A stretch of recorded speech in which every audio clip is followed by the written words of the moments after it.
Morning everybody, Matt Zerby here from Wasco Nursery. Just coming to you on a Monday morning here. We just got a tiny little bit of rain this morning. Really nice, slow soaking rain, but not too long. And I think we're gonna get another nice round of showers this afternoon, which would be very welcomed. But that's not the reason why I'm talking with you this morning. Today I wanted to talk to you a little bit about National Pollinators Week, because this is National Pollinators Week. And I'm gonna go ahead and turn the camera over here and show you. This is what I call my micro prairie. Some of you heard me talk about this a couple weeks ago on one of my Saturday morning talks. This is a bed that was already here when we moved into the house, and it right in that end over there where the camera's facing now was a calorie pear, a big invasive calorie pear. I couldn't wait to get rid of that, so cut it down, had it removed, and ground out the trunk and the stump. And on this side, all the way coming out to the end, were weed infested raspberries. That raspberries, if you have never grown them, are full of thorns. And so since it was full of weeds and the raspberries were unproductive and hadn't been cared for in many years, I got rid of them.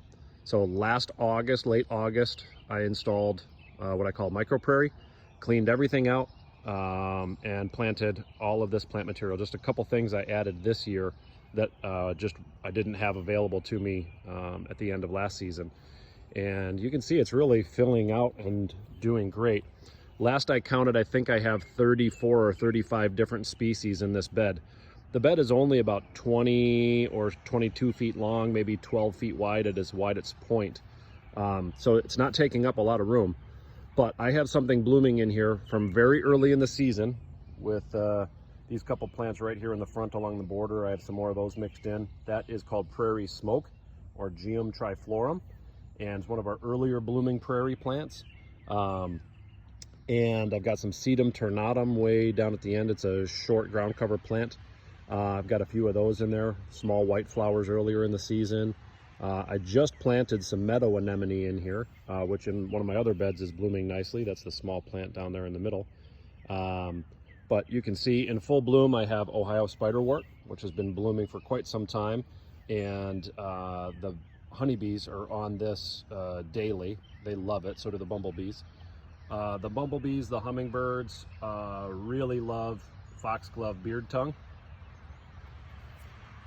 My pale purple coneflower has just started blooming. And there's a common milkweed right in the middle there.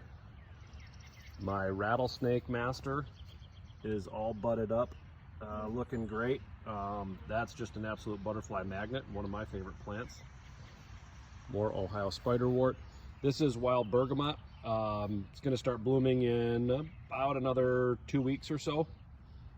And as we kind of go back, way in the back there is stiff goldenrod. That's going to bloom August, September, and October. I've got some native asters in here. I've got some other goldenrods in here. Queen of the Prairie. There's, what else is in here? There's prairie dock back there. Several different native grasses. I have Indian grass. I've got little blue stem. I have prairie dropseed, which is really doing great. There's just a couple of big blue stem in here. So tall coreopsis is looking great and all budded up there. So, like I said, about 34 different species. There is something blooming in here from the start of the growing season all the way through the end of October. So the pollinators have something to feed on every day in my yard, and it's been a lot of fun to watch this fill out. And I keep adding a few species here and there when I have time and when I find room. But since it's National Pollinator Week, and there's no better pollinators than our native plants, I thought I would help you all out. I'm offering 10% off on all Natural Garden Natives plants at Wasco Nursery through this weekend. So through Sunday, if you buy a Natural Garden Natives plant at our garden center, you're going to get 10% off. The container I just showed you is a pint container. We have a lot of native plants in pint containers. They're fairly inexpensive, makes it real cost efficient to do larger areas. We also have a lot of these native plants in 1 gallon containers as well. So this is my micro prairie. I'm going to post some pictures of the before and after planting in the comment section. But if you're interested in creating something like this in your own yard, a butterfly garden, a pollinator garden, something like that, the 10% off should help, and we can also help you with plant selection or trying to find the right plant for the right time of year. If you're heavy on midsummer and you need some late summer or fall blooming plants, we can help you with that. If you're heavy late in the year and you need some earlier blooming stuff, we'll help you there. So thanks for watching. Hope we see you this week.